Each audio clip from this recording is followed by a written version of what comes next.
Tarehe 19 mwezi wa tatu mwaka 2025. Kwa Wabahai wa ulimwengu, marafiki wapendwa sana. Asili ya jumuiya zinazoshamiri ambazo ulimwengu wa Kibahai unajitahidi kuzijenga ina athari kubwa kwa familia. Ni ndani ya familia ambamo mtu anazaliwa na kuelelewa na kulelewa, na ndani ya familia ambamo watu huanza kujifunza jinsi ya kuishi pamoja na wengine. Kipengele cha familia ndio tofauti la msingi la ujenzi wa jumuiya, na mbali zaidi la utaratibu mzima wa kijamii. Kwa hiyo jamii iliyoundwa kukidhi mahitaji ya zama za ukomavu wa mbali ya binadamu inahitaji vyote viwili: dhana kukomavu ya familia na uwezo wa kupanua umaizi unaotokana na dhana hiyo hadi kwenye uhusiano unaoumba sura ya taifa na dunia. Familia ni taifa. Kwa mfano mdogo, Abdul-Baha hueleza hali zinazokabili familia hulikabili taifa. Kujifunza kuhusu mtindo mpya wa maisha ya familia, kwa hiyo, ni sehemu muhimu ya juhudi za kujifunza kuhusu uachiliwaji wa nguvu za imani ya ujengaji jumuiya.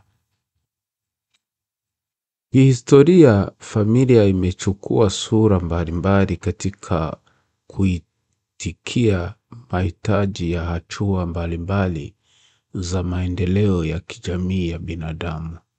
Kadiri ya jamii ilivyopiga hatua, mipango na maelekezo ambayo huenda yangekuwa ya manufaa katika nyakati zilizopita yangefikia ukomo wao na yasingefaa tena katika hatua ifuatayo ya maelekezo ya binadamu.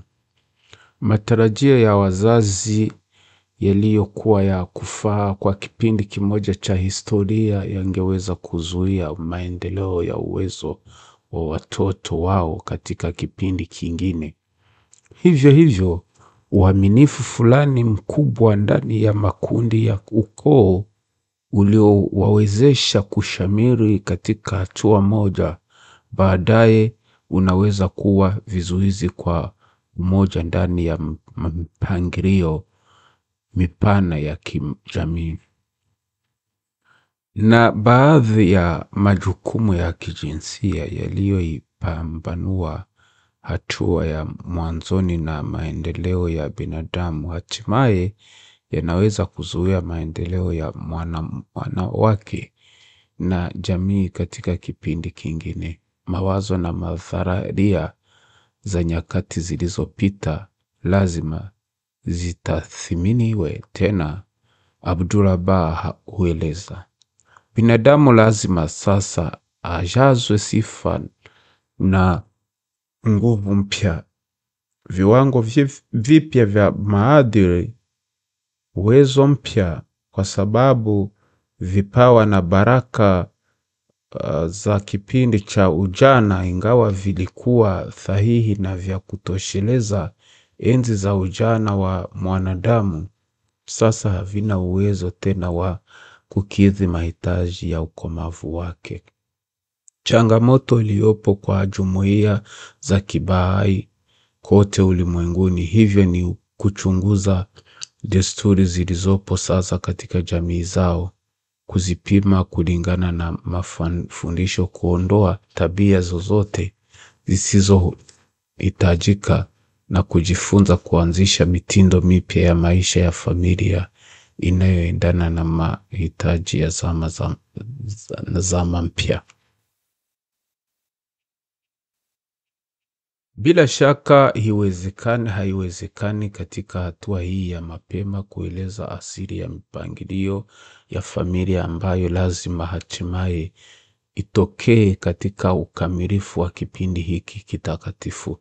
na jamii mbalimbali katika sehemu tofauti tofauti za ulimwengu, wakati zikitambua umuhimu wa familia imara, zinakabiliana na msululu wa nguvu ambazo huizoofisha familia kwa namna mbalimbali. Hata hivyo, mchakato wa ujifunzaji ambao huchangia kwenye mngojeo kuelekea mtindo mpya wa maisha ndani ya miongoni mwa familia utachapuzwa kadiri ulimwengu wa kibahai unavyokuwa kiuwezo kutumia baadhi ya uhamizi muhimu kutoka katika mafundisho.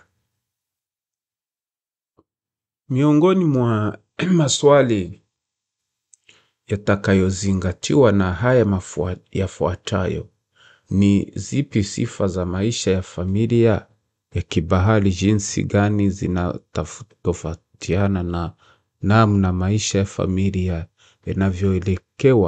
yanavyoeleweka katika jamii ya leo? Ni ipi swali la kipekee ya ndoa ya kibahari na jinsi gani inakuza maisha ya familia? Jinsi gani familia za kibahari zinavyochangia kwenye mchakato wa mabadiliko katika ujirani wa vijiji na zaidi? Ni vikwazo na vizuizi gani vinavyozikabili familia za kibahari ambavyo huwazuia kufika mashabaha hii? Jinsi gani muundo wa utendaji wa hatua ya sasa, mpango mtakatifu unavyoimarisha maisha ya familia na kutengeneza fursa kwa familia zinazostawi kuchangia kwenye mchakato wa ujenzi wa jumuiya.